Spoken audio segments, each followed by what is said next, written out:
하나님의 말씀 로마서입니다. 로마서 11장 36절 말씀 보십시다.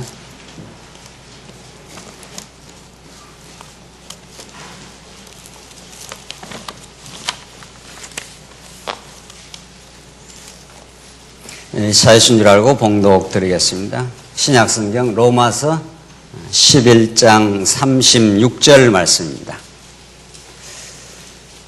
만물이 그에게서 나오고 그분으로 말미암으며 그분께 돌아간다.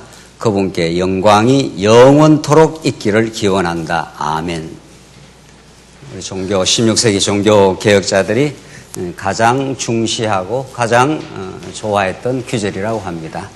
만물이 그에게서 나오고 그분으로 말미암고 그분으로 돌아간다. 모든 이 피조 세계 모든 보이는 것들, 사건들, 인물들 모든 것들이 하나님의 영광을 드러내고 있다고 하는 오직 하나님께만 영광이라고 하는 종교개혁자들의 그 치열하고 하나님 중심적인 그런 사상은 500년을 지나서 지금도 맹맥하게 우리 믿음의 선진들의 수고와 피 흘림을 통해서 우리들에게까지 전성되고 또 앞으로도 하나님께서 전성하게 할 것입니다. 우리는 지금 성경적 교회란 무엇인가라는 네 번째 강의인데 오늘 성경이 말하고자 하는 순수하고 참된 교회는 어떤 모습을 띠고 어떻게 하나님이 세우게 하시느냐를 우리가 살피기 위하여 지금 우리가 교회사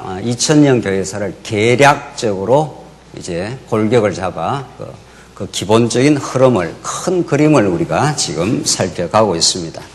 처음 초대교회가 어떻게 창립되고 그 순수성을 유지했는지, 그 초대교회 순수한 교회가 어떻게 회절되고 굴절되어 교회라고 말하기 어려운 중세교회의 부패와 타락상을 그치게 되었는지, 그러나 천년의 깊은 어둠을 뚫고 하나님께서 16세기 종교개혁이라고 하는 오고 오는 신학적 이정표를 확고하게 세운 종교개혁의 교회는 어떻게 갱신되고 회복되었는지, 그 이후에 다시 종교개혁은 이제 어려움을 겪게 되고 18세기 계몽주의를 거치고 19세기 서구 신학에서 역사적 비평주의라고 하는 그런 문서서를 필두로 하는 자유주의 신학의 등장으로 말미암아 서구교회가 얼마나 지금 어려움을 겪고 있는지, 지금 하나님께서 우리들에게 언약의 복음, 성경신학적 관점을 주셔서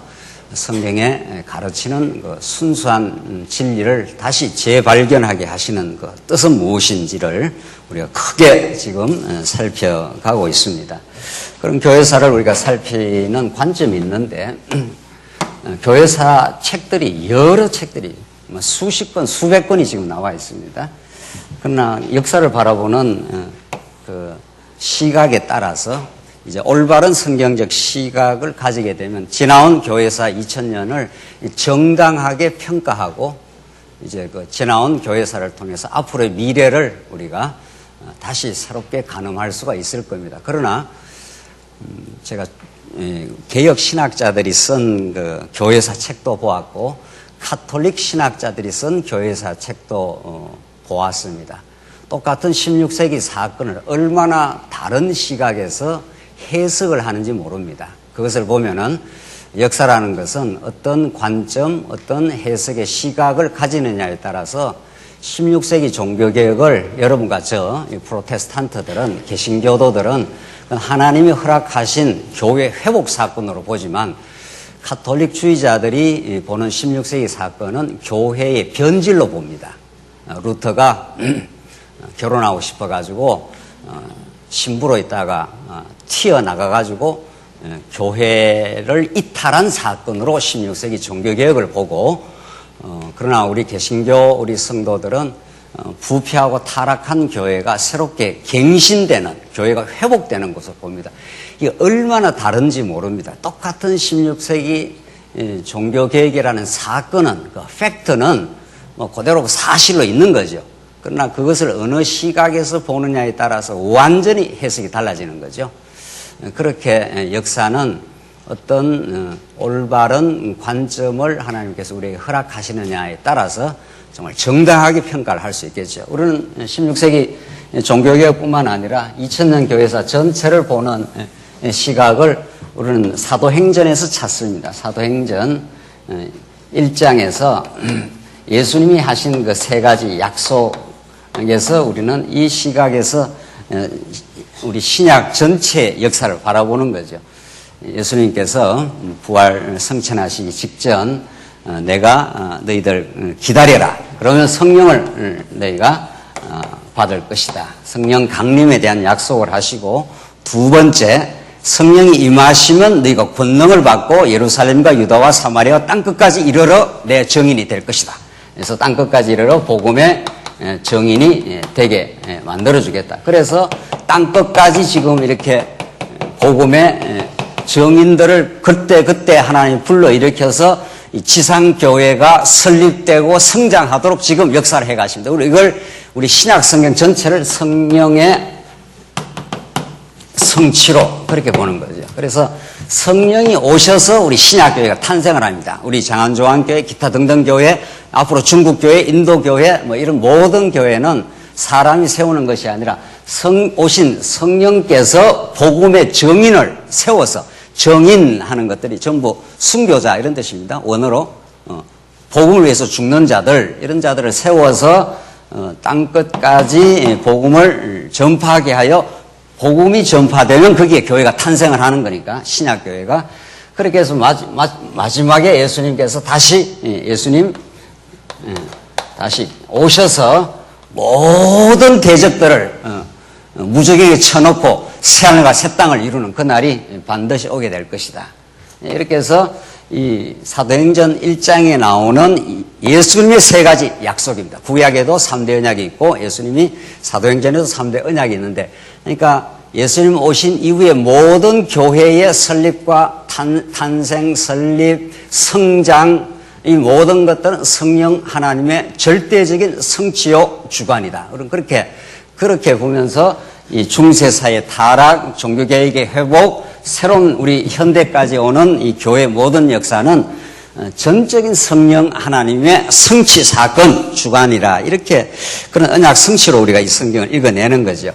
그렇게 봐야 중세교회도 하나님의 특별한 뜻이 있어서 그렇게 타락과 부패 가운데 두셨구나. 종교개혁도 하나님이 새롭게 복음의 정인들을 세우면 복음만이 교회를 올바르게 세워갈 수 있는 거니까, 복음의 정인을 세우게 되면, 이 복음의 정인, 성령께서 복음의 정인을 세우게 되면은 16세기 종교개혁도 새롭게 갱신될 수 있구나. 이게 하나님이 하시는 일이라 하는 것을 우리는 그런 언약의 관점에서 이 2000년 교회사를 읽어나갈 때, 이 교회사에서 뭘 잘했다 잘못했다가 중요한 게 아니라 이렇게 하나님의 영광을 이 땅 위에 교회를 통해서 보여주는 사건들로 그렇게 해석을 하는 거죠. 그래서 우리 지난 시간 16세기 종교개혁의 이제 갱신과 남은 과제들 중에 우리가 첫째, 종교개혁의 배경에 대해서 공부를 했고, 종교개혁이라는 것이 어떤 몇몇 사람이 등장해서 개혁을 한 게 아니라는 겁니다. 모든 그 배경과 조건과 환경을 하나님이 점점 이렇게 만들어 가셔서 하나님이 루터나 칼빈을 통해서 종교개혁을 점화시킨 거죠. 그 이전에 모든 배경들을 준비시켜 왔다. 두 번째는 무엇보다도 종교개혁 교회가 탄생하는 데는 진리의 재발견으로부터 되어진다. 그래서 우리 지난 시간 첫 페이지 제일 밑에 5가지 오직의 원리를 외치게 되었다 하는 것을 우리 지난 시간까지 확인했습니다. 그러면 이 페이지에 종교개혁이 우리에게 남겨준 신학적 유산은 무엇이고, 그 의의는 무엇이며, 그리고 한계는 무엇인가를 우리가 살펴보면은 우리가 얼마나 이 시대에 우리가 정말 이렇게 하나님의 말씀을 올곧게 잘 우리가 배워가고 있고, 교회를 우리가 교회 생활을 한다는 것이 얼마나 복되다 하는 것을 알 수가 있습니다. 보십시다. 첫 번째, 신학적 유산입니다. 종교개혁이 우리에게 남겨준 신학적 유산이 있고, 그 유산을 우리 이어받아서 지금 계속 발전적으로 지금 개성해 가고 있는 중이죠.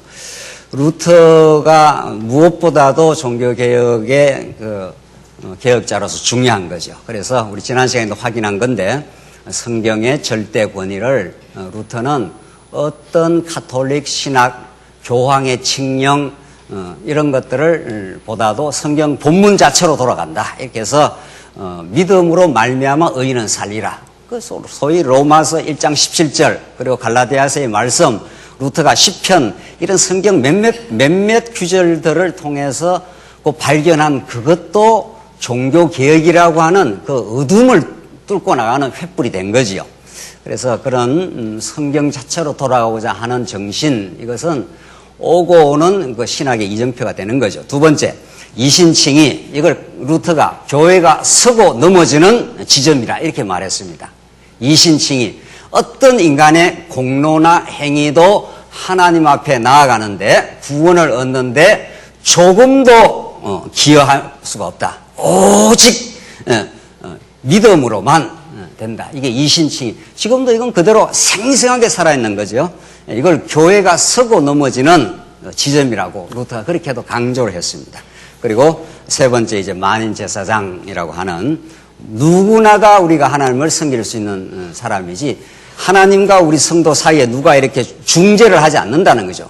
그 중간 중보자는 예수 그리스도 한 분밖에 없고 모든 성도가 만인이 제사장이다 하는, 이것은 우리가 들을 때 지금 지난 시간에도 이야기했지만 너무도 당연하게 받아들이지만 그 당시 16세기로서는 혁명이었습니다.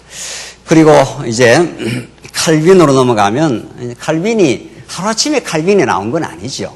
칼빈의 그 생애와 그 신학의 여정들을 살피면은 칼빈은 루터를 직접 만나진 않았지만 루터의 영향 속에서 칼빈이 신학적 작업을 한다는 것이 그 신학 작업 속에 분명히 나타납니다. 그래서 루터보다는 조금 뒤에 나타난 인물 아니에요.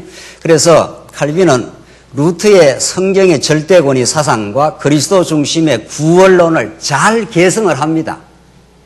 이게 이제 가톨릭 신학을 비판하는 거점이었으니까 그걸 잘 개성하면서 더 전진을 한 겁니다, 칼빈이. 그러니까 지금 우리가 교회사를 공부하면서 이제 중시할 부분은 그 이전에 초대교회가 있었고 4, 5세기에 초대교회 신학을 집대성한 어거스틴이라는 신학자가 있고, 그리고 등등등등 천년을 지나면서 토마스 아퀴나스라고 하는 토미즘이라 하는 토마스 아퀴나스, 이게 가톨릭 신학을 집대성한 사람입니다. 여기서 완전히 이제 빗나간 거죠. 그랬다가 다시 루터, 칼빈 이렇게 이제 등장을 하게 되는데, 이 신학이 자꾸 이렇게 뭔가 이어져 간다는 겁니다. 이 아퀴나스는 어거스틴의 신학의 부정적 측면을 이렇게 이어받았습니다. 루터나 칼빈은 어거스틴 신학의 긍정적인 좋은 측면을 이어받은 사람이죠. 그러니까 이제 교회사 전체를 살펴보면, 아하, 이게 점점 좋은 측면을 이어받고 더 발전해가고 또 발전해간다. 이렇게 해서 지금 이렇게 신학이 자꾸 이렇게 발전하고 있는. 그래서 우리 언약 성취사적 성경신학도 이전에 그 역사적 그 디딤돌이 있었고 그걸 더 총체적으로 이제 발전을 시킨 거죠. 자, 그런 그 역사적 감각을 우리가 가져야, 하나님 이렇게 교회를 세워가는 그 여정들이 있었구나. 이게 하나님의 주권이고 은혜였구나 하는 걸 우리가 알 수 있다는 거죠.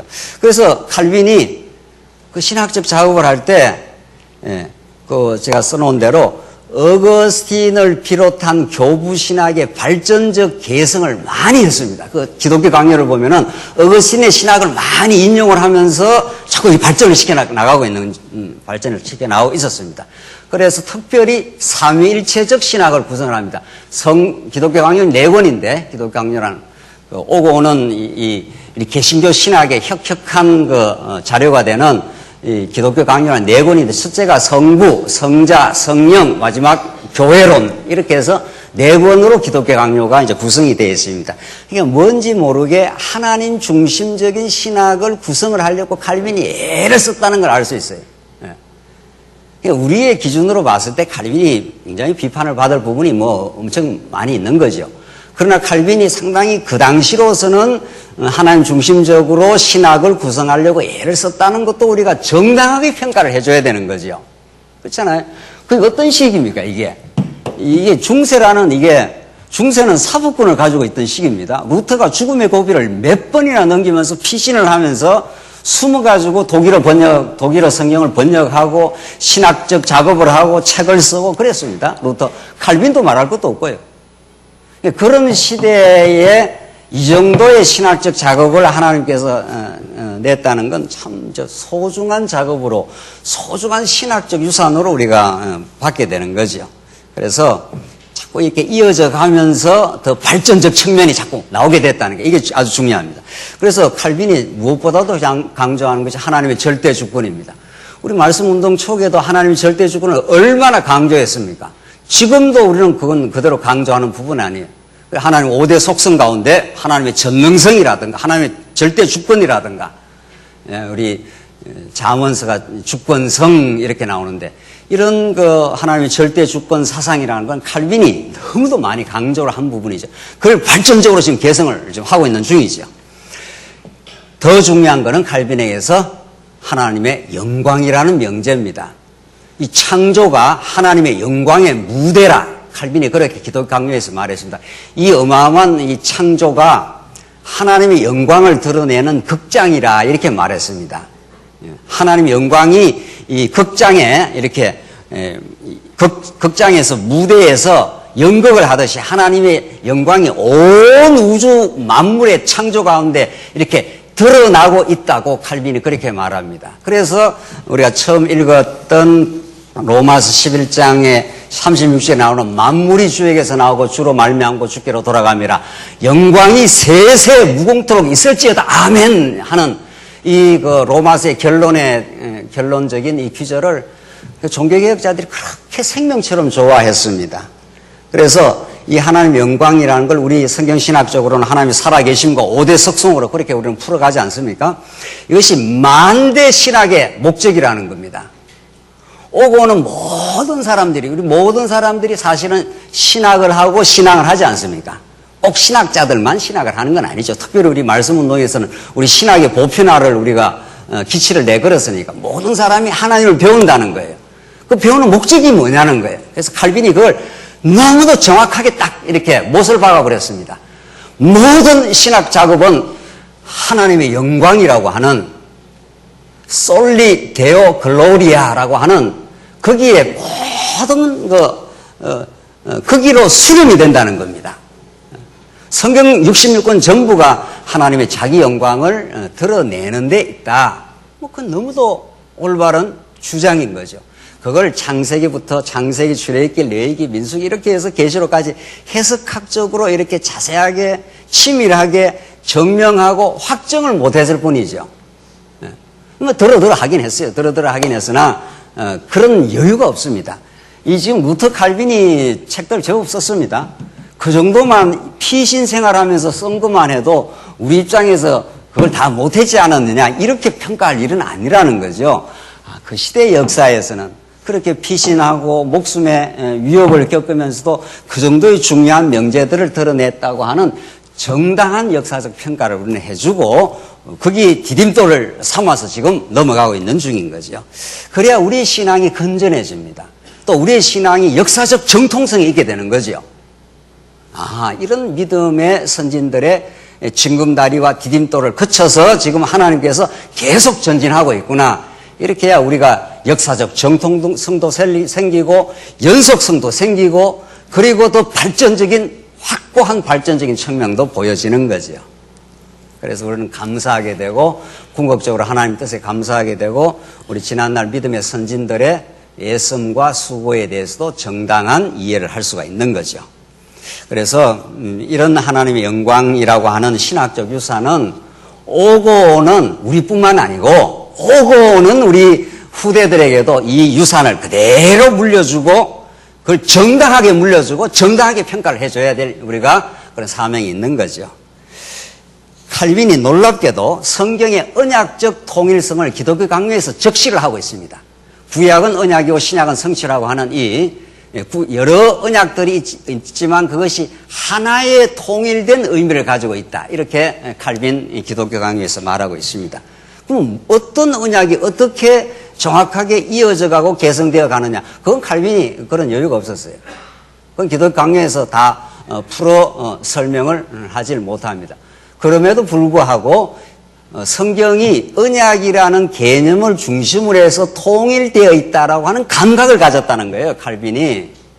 그래서 17세기, 우리 다음 시간에 이제 공부를 할 건데, 16세기, 17세기에 가서 언약 신학이 17세기에 엄청나게 융성을 합니다. 물론 그거는 구속사적 언약 신학인데, 우리가 말하는 그런 하나님 계시적 이런 3대 언약에 근거한 총체적 언약 신학이 아닌 건 사실이에요.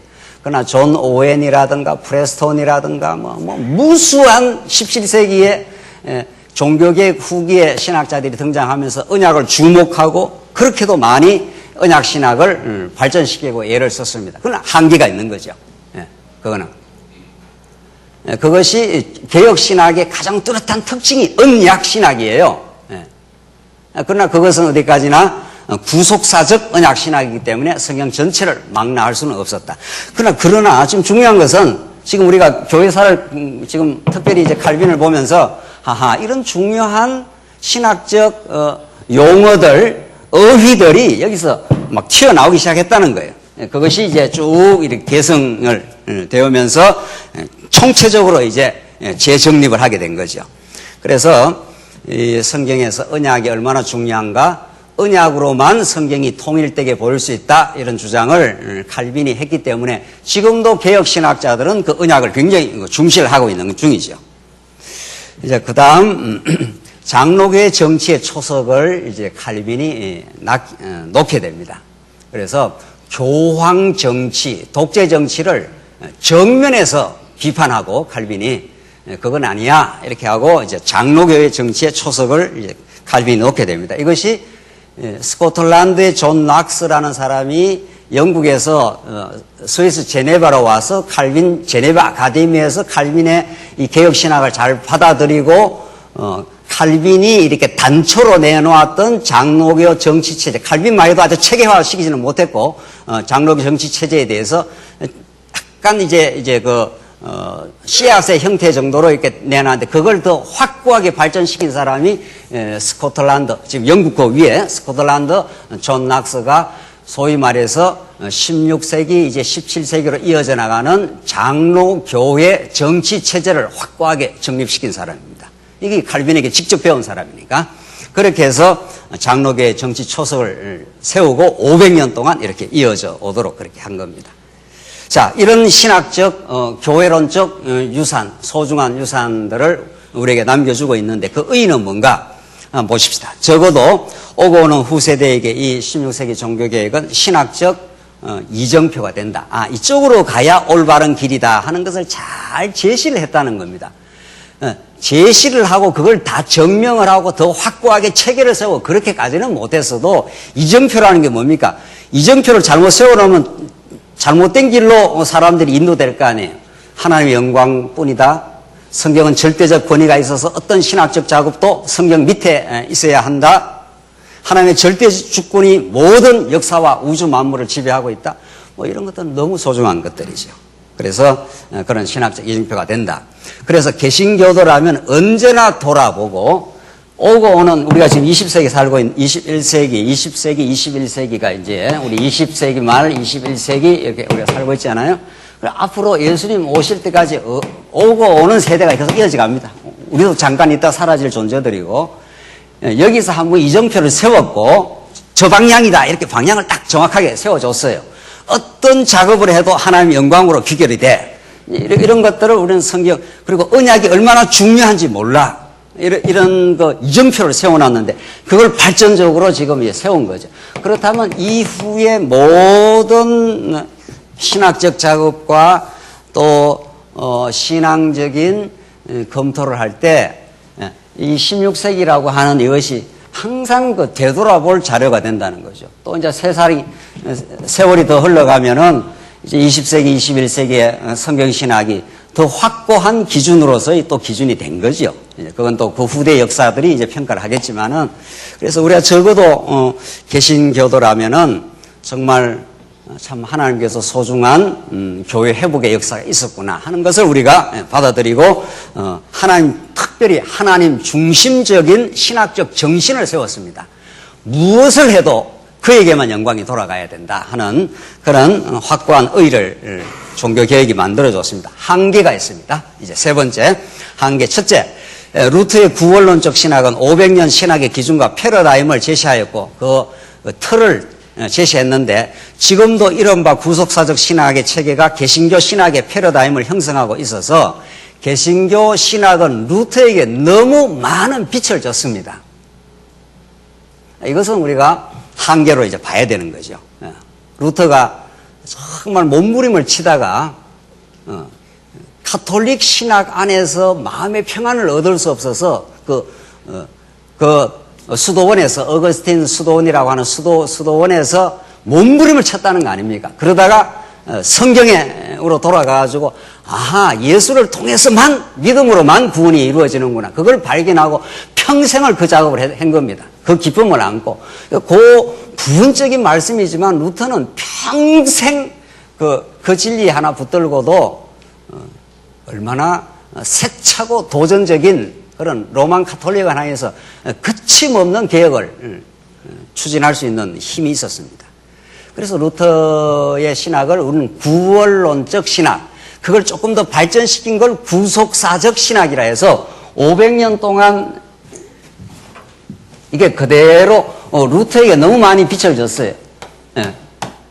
그래서 그걸 이른바 구속사적 신학. 우리 이야기를 많이 우리가 들어봤지 않습니까? 말씀운동에서 우리는 구속사 신학을 넘어섰다 했을 때 그 구속사적 신학이 어디서 나왔느냐 하면 루터에서 나온 거라 이 말입니다. 그것이 아직도 루터의 그림자가 많이 드리워져 있는 거죠. 지금 신학자들에게서. 그래서 이걸 우리는 극복할 과제라는 거죠. 이미 우리는 언약 성취 사도로 극복하고 언약 성취 큰 틀 속에 구원은 자리매김이 될 뿐인 거죠. 자, 두 번째. 자, 루터를 넘어서 칼빈은 율법에 대한 결정적인 오해가 나온 기독교적 삶의 왜곡입니다. 왜냐하면 10계명이 성도 삶의 도덕적 규범이다. 이렇게 말함으로 칼빈 신학이 기우뚱해져 버린 거죠. 율법주의적으로 그렇게 비틀거렸습니다. 3페이지로 넘어가 봅시다. 그래서 세 번째인데 세 번째, 성경 전체의 성경 언약 성취사적 해석학적 체계를 세우지 못했습니다. 그들은. 그러나 그것을 못한 것은 그 시대의 한계이고, 그러나 그 시대에 충분히 하나님께서 그들을 통해서 그 시대의 교회를 부패하고 타락한 교회를 얼마나 새롭게 했는지 모릅니다. 그걸 우리는 인정을 해줘야 된다는 거죠. 그 다음 네 번째라, 종교개혁 신학은 더 포괄적인 신학으로 가는 디딤돌입니다. 분명히. 그러나 동시에 걸림돌이 됩니다. 어떤 지나온 신학적 작업도 다음의 발전을 위한 디딤돌이 되고 그리고 또 다시 걸림돌이 되는 거죠. 걸림돌을 치워버려야 되는 거죠. 그래서 그 디딤돌을 잘 딛고 그 다음으로 전진해 갈 이유가 있다. 그래서 우리는 이렇게 2000년 교회사를 살피면서 루터도 돌아보고 칼빈의 신학적 작업의 소중함도 받아들이되 우리는 그걸 다 받아들이는 거 아닌 거죠. 걸러내는 거죠. 더 성경적 기준에 의해서 율법 우리 성도 생활의 규범이 될 수가 없어. 성령께서 우리 안에 찾아오셔서 사랑의 법을 우리에게 이루어 가심으로 성령께서 우리를 그렇게 인도해 가신다고 철저하게 그래서 우리는 밖에 있는 계명을 지키는 게 아니라 계명을 이미 이루신 성령께서 내 안에 오셔서 사랑의 법을 지켜가도록 그렇게 하시는 거죠. 그래서 우리는 우리가 지켜야 될 그런 규범은 외적 규범은 없는 겁니다. 뭐 이런 등등 해서 성경 66권의 전체적 체계를 그들은 세울 수 없었다. 그래서 루터와 칼빈의 신학도 절대로 절대화될 수 없고 성경의 권위에 의해서 언제나 비판적으로 고찰을 해야 된다 하는 것이 우리에게 남겨준 신학적 유산이고 그들의 한계입니다.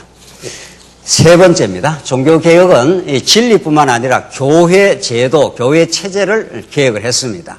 첫 번째, 자 그러니까 진리가 새롭게 재발견이 되면 교회 모습이 새롭게 된다는 건 너무도 기정사실인 거죠. 우리는 우리 진리의 깨달음의 수준만큼 우리 교회 생활을 하는 겁니다. 더도 덜도 아닙니다. 더도 덜도. 우리의 지금 교회 생활의 수준이 진리 깨달음의 그대로의 수준입니다.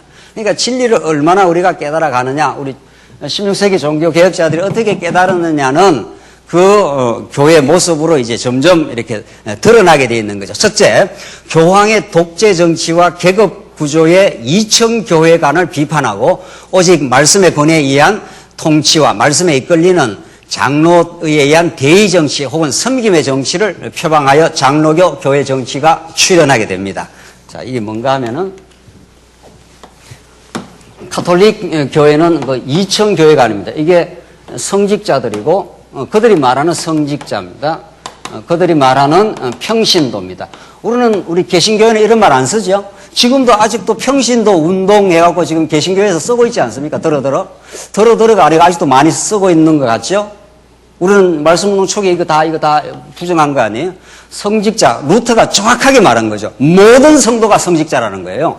거룩한 직분을 가지고 있다, 우리 모두가. 그래, 심지어, 구수성공도 성직이야. 무슨 소리 하고 있어? 지금 그렇게 루터가. 모든 사람에게 주신 모든 직분, 모든 직업이 다 하나님이 거룩한 직업이라는 거예요. 이걸 때려 부숴버렸습니다. 루터가 1차적으로. 그래서 성직자, 평신도 이런 구분이 없습니다. 이걸 가르치는 교회, 배우는 교회 이렇게 가톨릭은 말했습니다. 그러니까 이 사람 성직자들은 자기들이 늘 가르친다고만 생각해요. 그러나 개신교 우리 말씀 전거자 목사는 자기가 가르치는 게 아니라 성령께서 가르치는 도구로 쓸 뿐이고 자기도 배우는 사람인 거죠. 가르치는 말씀에 의해서 자기도 지금 배우고 있는 중이잖아요. 그런데 이 중세 이천교회관이라 그래요. 가르치는 교회, 배우는 교회. 그러니까 자기가 배우질 않아요. 하나님 앞에 순종을 안 한단 말이죠. 이게 이제 타락하게 되는 거죠. 우리 모두는, 개신교 모든 성도는 성직자, 평신도가 없고 모든 성도가 성도이고 예수 그리스도가 우리를 가르치는 유일한 스승이시다. 이렇게 하는 거예요. 그분이 우리에게 진리를 가르쳐 주신다. 목사라든가 복음 전가하는 사람은 성령의 한 도구로서 쓰임을 받고 있는 것 뿐이죠. 그래서 여기가 교황 1인 독재, 교황이 있고 추기경이 있고 주교가 있고 신부가 있고 이런 위계 질서가 가톨릭은 너무 철저합니다. 여기를 누구도 뚫고 나갈 수가 없어요. 교황, 추기경, 그리고 주교, 신부, 이 강고한 체계는, 이 조직 체계는 이 로만 가톨릭 체계처럼 조직적인 교회가 없습니다. 이렇게 완전한 교황 1인 독재 치하에서 이렇게 교황이 말한 건 전 세계로 일사불란하게 전파가 되는 거죠. 우리가 하나님 말씀이 전체로 전 세계로 전파되듯이 교황이 뭘 발언을 하면 그대로 이렇게 평신도에까지 이렇게 이어져 가는 거죠. 이걸 때려 부숴버린 겁니다. 이걸. 특히 교황의 권위를. 그래서 교황의 자리가 인간이 여기 차지할 자리가 아니라 말씀이 차지한다. 이렇게 해서 말씀 중심의 교회가 탄생을 합니다. 그래서 모든 성도가 말씀을 직접 이렇게 말씀의 통치 속에 있다. 이렇게 된 겁니다. 장로교회는.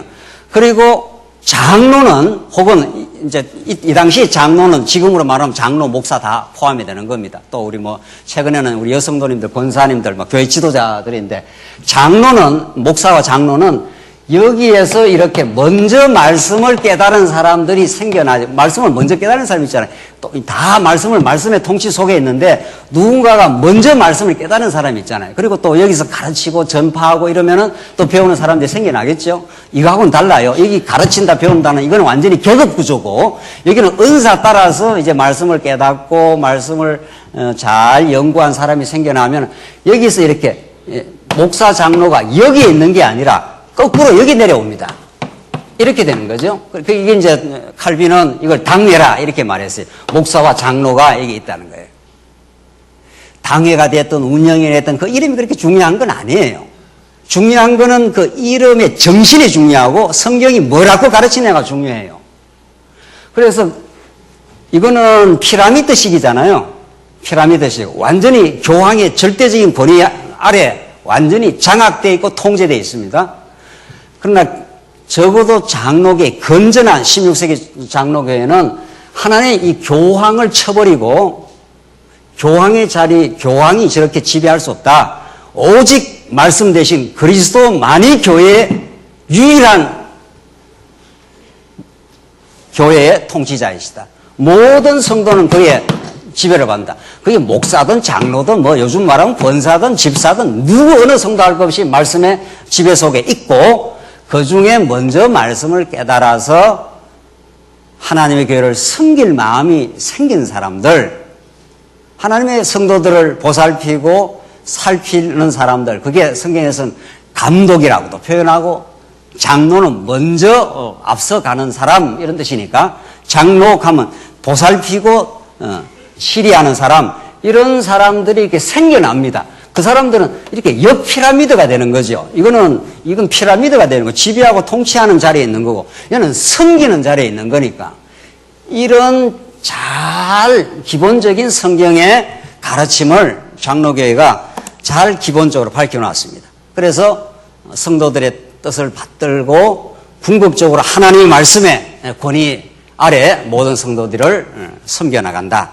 이런 장로교회가 출현을 한 겁니다. 자, 그렇다면 장로교회가 500년 오면서 그 정치 원리가 있는데 근본적으로 장로교회는 성령께서 말씀의 절대적인 원리에 치리한다. 이런 것들은 잘 정비가 되어 있는 겁니다. 그러나 말씀 자체가 이제 뒤에 가면 취약을 하니까 문제인 거죠. 그래서 장로교 정치 원리는 1조와 2조가 있는데 1조 이렇게 되어 있어요. 1조, 2조. 여기 장로교 500년 동안 끌고 나온 이 원리입니다. 첫째가 신앙 양심 자유, 양심의 자유가 있고 2조가 뭡니까? 교회 자유입니다.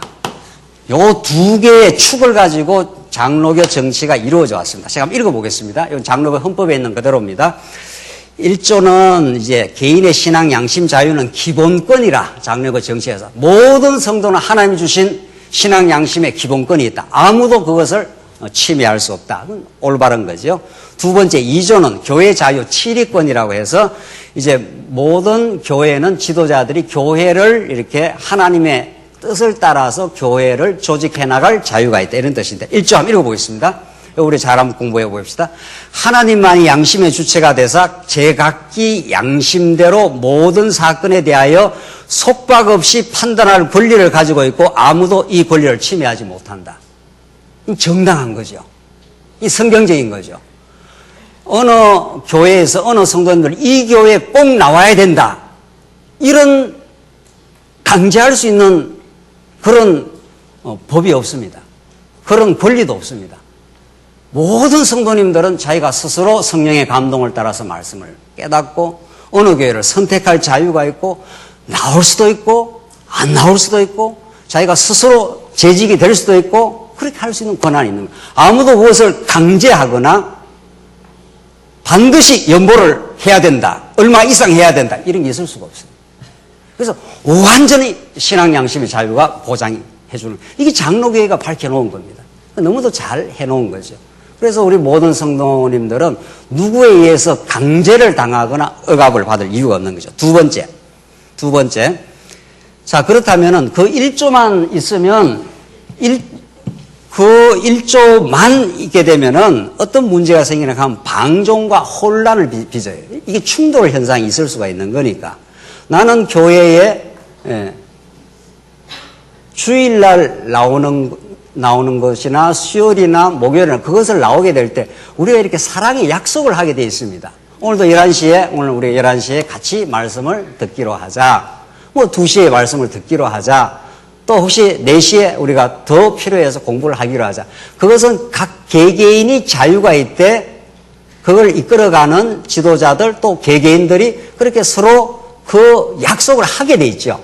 그 약속을 하니까 오늘 11시에 이렇게 참여를 한 거 아니겠어요?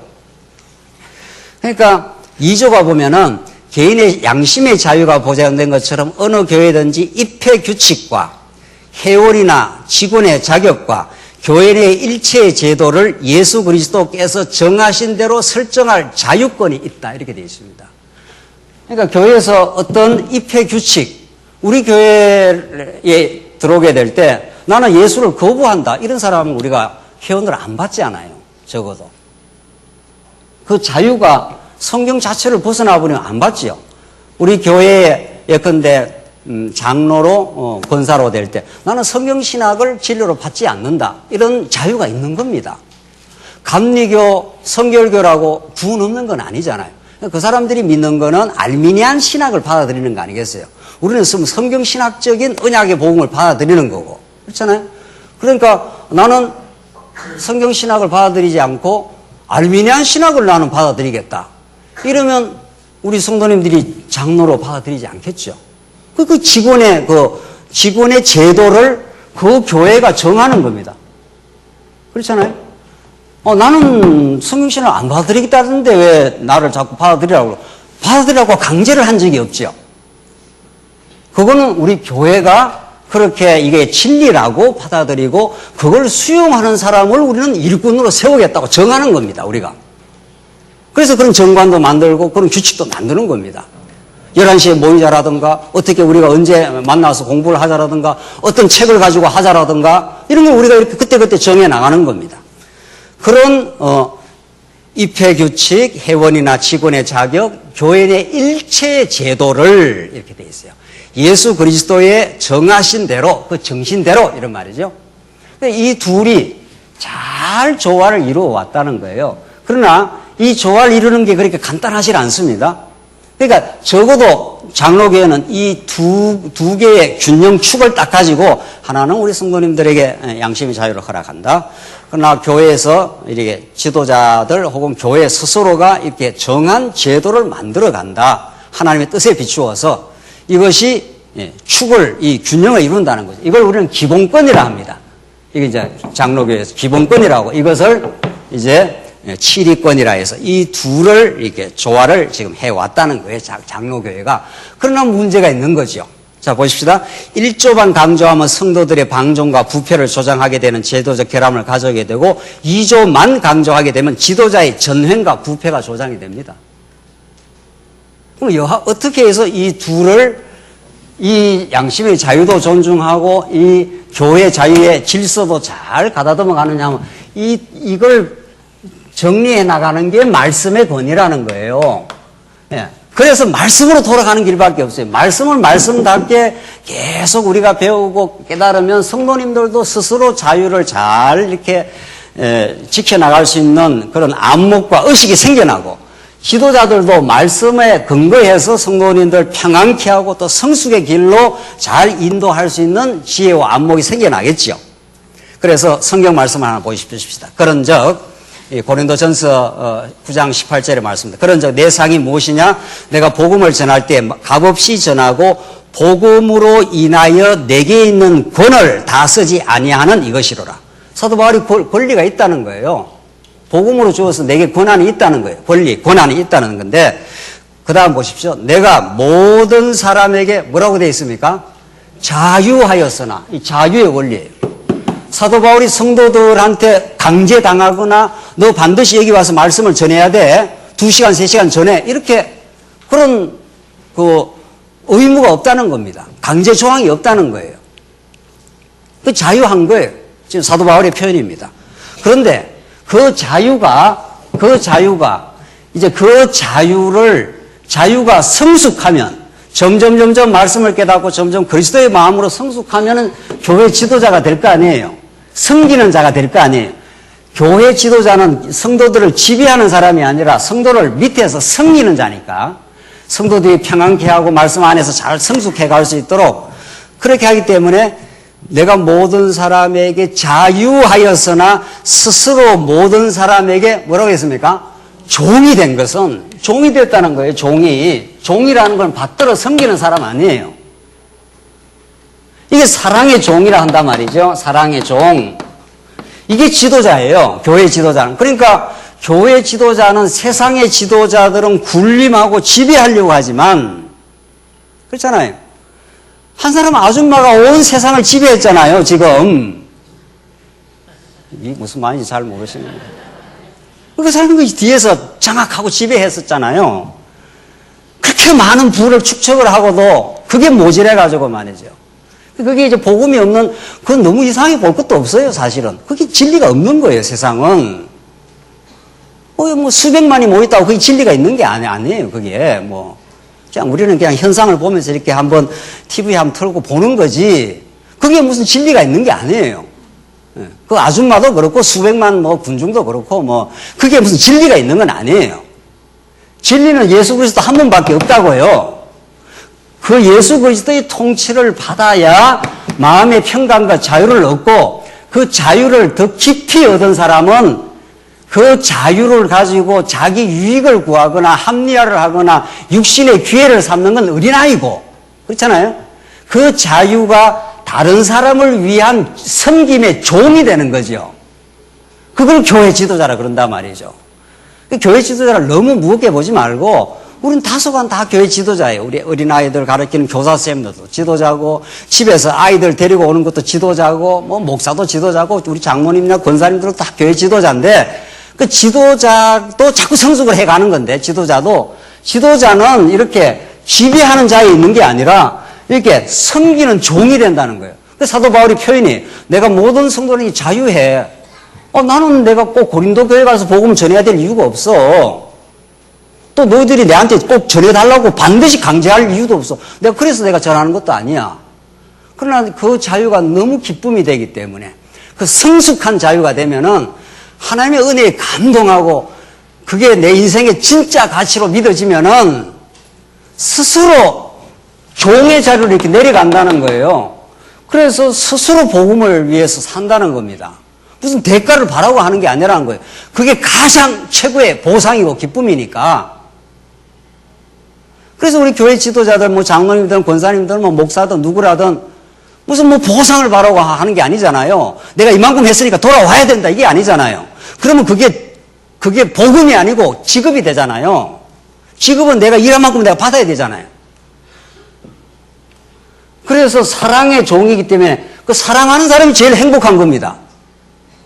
복음은 우리에게 한없는 자유와 기쁨을 주고 성도를 사랑할 마음을 주기 때문에 그래서 하는 것뿐이에요. 사랑해서 하고 나서 왜 내가 널 위해 수고했는데 왜 나를 보상을 안 해줘? 이것처럼 이상한 게 어디 있냐 말이죠. 그건 사랑한 게 아니죠. 그 뭔가를 지금 얻어내려고 한 거죠. 이해관계죠. 그래서 내가 진짜 복음에 근거해서 사랑하며 교회를 섬겼는지, 내가 뭘 하고 나서 내가 뭘 얻으려고 하고 뭔가가, 그게 물질이 됐든 명예가 됐든 권력이 됐든 무언가 돌아오기를 바라는 건 가짜예요. 그게 내한테 가짜가 들어있구나, 이렇게 보면 되는 거예요. 그래서 모든 사람에게 종이 된 것은 더 많은 사람을 얻고자 함이라. 유대인들에게는 내가 유대인과 같이 된 것은 유대인들을 얻고자 함이요, 율법 아래에 있는 자들에게 내가 율법 아래에 있지 아니하나 율법 아래에 있는 자 같이 된 것은 율법 아래에 있는 자를 얻고자 함이라. 바울은 율법 아래에 있는 사람이 아니에요. 근데 율법 있는 사람들과 섞여 들어가고 그들에게 복음을 전하려고 그렇게 되어줬다, 이런 뜻이에요. 이 기가 막힌 복음의 이 사랑의 종로란 말이에요. 이게 고린도 교회의 그 갈등을 해소해 나가는 이 놀라운 말씀의 메시지 아닙니까? 그래서 모름지기 교회, 우리 모두가, 우리 오늘 모인 성도님들은 오늘 말씀의 통치를 받는 사람들이에요. 누구의 지배 속에 있지 않습니다. 그래서 우리가 먼저 깨달아가는 사람이라면, 먼저 깨닫고 더 많이 복음을 사랑하고 하나님을 사랑하는 사람은 다른 사람을 지배하는 자리에 있지 않습니다. 점점 다른 사람의 사랑의 종이 되어서, 우리 부모가 다 그런 거 아니에요. 부모가 자녀를 사랑하니까 자녀의 그 뒷바라지 하느라고 뭐 뼈가 빠지도록 그렇게 하는 거 아니에요. 그걸 그래도 좋아하는 거 아니에요. 자녀가 크는 걸. 나는 너희들 사랑하고 살았기 때문에 그걸로 충분해.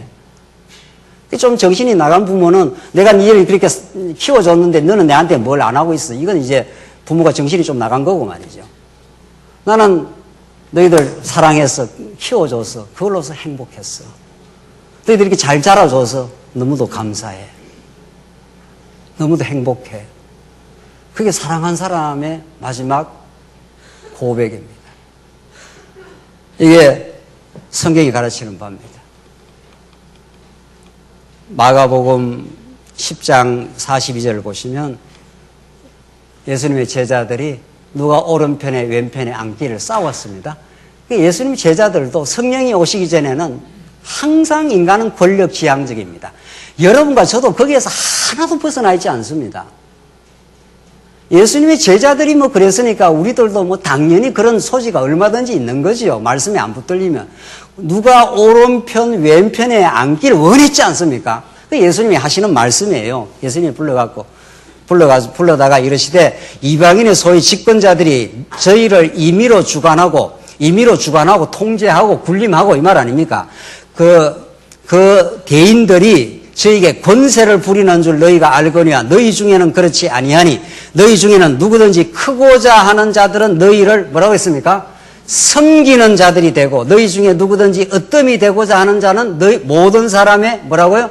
종이 되라. 똑같아요. 성경은 예수님 말씀하시는 거나 사도 바울이 말하는 거냐 크고자 하는 자들은 이 교황 자리에 올라가는 게 아니라 섬기는 자가 되고 너희들의 종이 될 것이라. 그러면서 예수님이 먼저 그 모범을 보인 거죠. 그래서 예수님이 인자에 온 것은 섬김을 받으려 함이 아니라 도리어 섬기려 하고 모든 자기 목숨을 많은 사람의 대속물로 주려 함이니라. 예수님이 이렇게 가르쳐 줬습니다.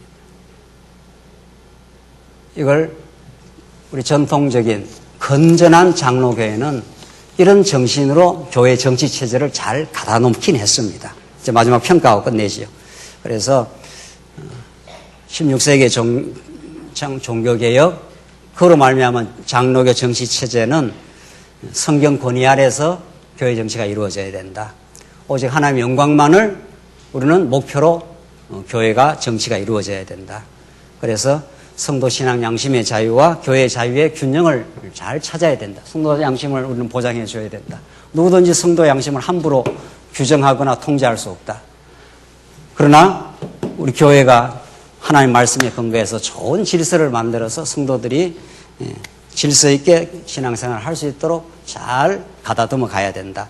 이런 것들이 아주 긍정적입니다. 그러나 그들의 종교개혁 신학은 잘 균형을 잡은 체제를 만들어 놓긴 했지만 나는 근본적인 신학의 한계가 있었습니다. 이게 구속사적 진리의 한계고 전포괄적인 성경적 교회론이 부재했습니다.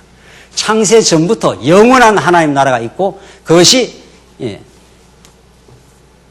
창조 때부터 에덴 동산에서부터의 교회가 실현되고 구약교회와 신약교회로 이어지는 이런 총체적 교회론이 아직 종교개혁자들에게는 그렇게 점검되고 나올 수는 없었습니다. 그래서 이런 잘 가다듬어진 체계는 있었지만은 이 말씀의 위력이, 말씀의 권위가, 말씀의 체계성이 약하다 보니까 자꾸 지도자들이 일탈을 하게 되고 종이 되는 게 아니라 지배하려고 하는 그런 쪽으로 부패하고 타락한 건 어쩔 수 없는 현상이었습니다.